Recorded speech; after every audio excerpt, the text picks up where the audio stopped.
You've just entered the No Delusion Zone. I'm DeBatto.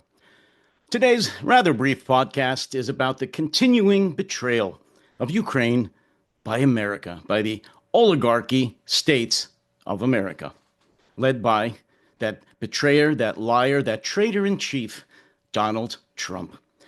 At the United Nations yesterday, America actually sided with Russia in voting down or voting against a resolution proposed by Ukraine condemning Russia's illegal, brutal, and genocidal invasion of Ukraine.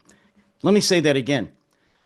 The United States of America, under the orders of Donald Trump, voted against a resolution put forth by Ukraine condemning Russia's invasion of Ukraine.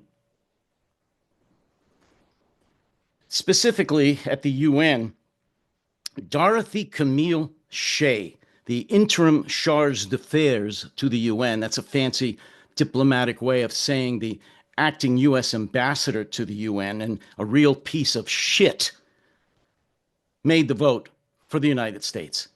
She, under the orders of her cult leader, Donald Trump, voted against Ukraine, could not even have the guts to say in public that they condemn Russia's illegal, brutal, genocidal invasion of Ukraine.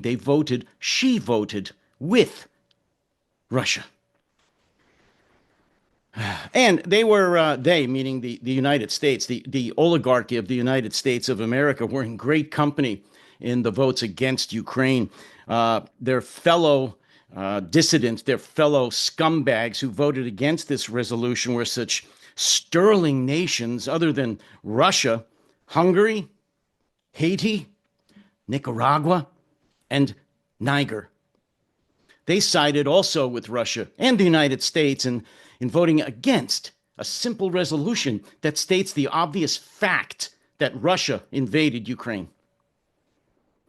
I've said it before, and I guess I'm going to have to say it almost every day during these podcasts. Just when I thought I couldn't be any more disgusted with the fascist regime of Donald Trump, something like this comes up and I get even a little bit more disgusted.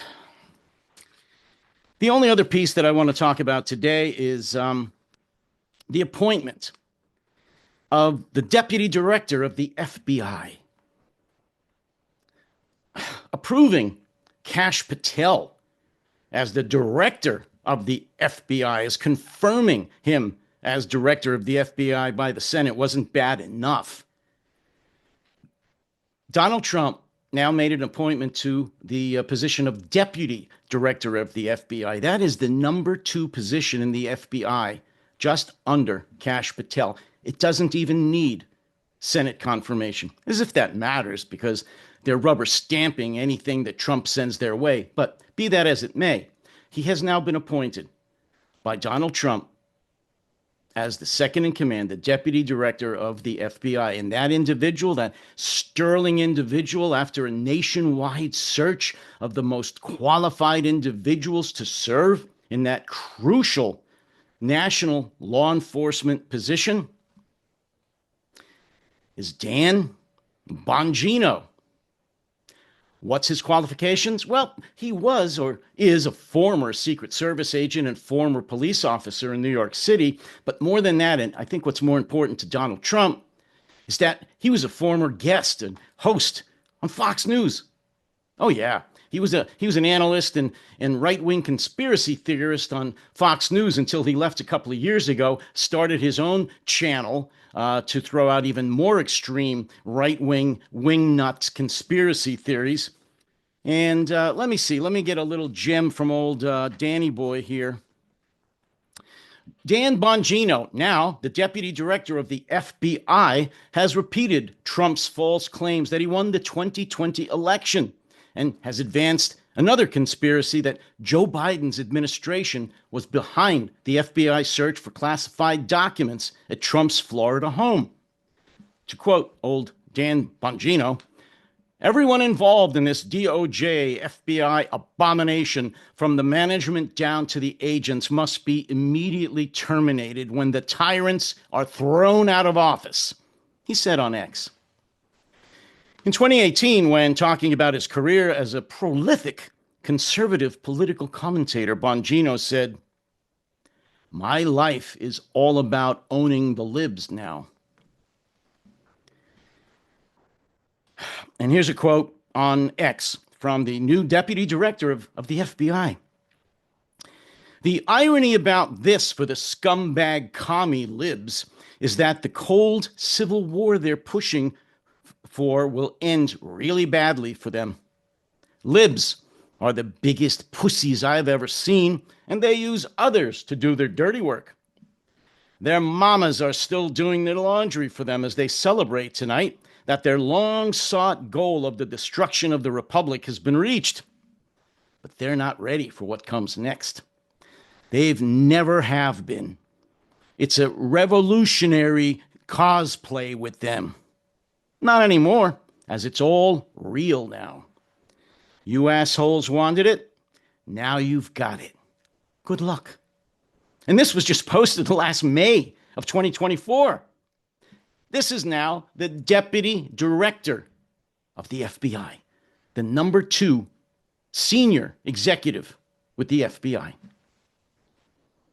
And I'm going to leave it on this. I just mentioned before, talking about old Danny Boy Bongino, traitor, scumbag, about what happened at the UN. I'm not quite old enough to remember this live, but I do remember reading about it shortly thereafterwards. We used to actually have some incredibly patriotic, selfless civil servants, whether they're elected officials or long-term, lifetime civil servants to the federal government.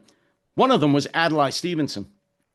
Why do I bring this up? Because after the humiliation and disgrace that just took place at the UN by that piece of shit, Dorothy Camilla Shea, I wanted to quote something that a true patriot, a true American, not these false pieces of shit MAGAs people, but a true American patriot, said on October 25th, 1962, during the height of the Cuban Missile Crisis, when we thought that we were truly going to be in a nuclear war. I do remember that as a young boy, a young child, hiding in the basement, thinking that Russian missiles were going to rain down on us at any moment. Well, during the height of all of that, when Russia was denying that they had placed any missiles in Cuba and kept giving the Russian Soviet type of bullshit excuses and runaround that they always give at the UN, the American ambassador to the UN, Adlai Stevenson, after the latest obfuscation, the lie and confusion sown by the Soviet ambassador. Here's what Adlai Stevenson said for the Soviet ambassador. "I'm prepared to wait for an answer until hell freezes over." And he did. And shortly after that, the Cuban Missile Crisis was resolved, with the Soviet ships going to Cuba, loading up their missiles, and going back to Russia with their tail between their legs. That was a true American. We don't have them anymore. We've got Dan Bongino, Kash Patel, Donald Trump, J.D. Vance. Traitors, cowards, scumbags, all that I'm embarrassed. That's all for today. I'll have another one tomorrow. As always, you all take care, stay safe, and please stay sane.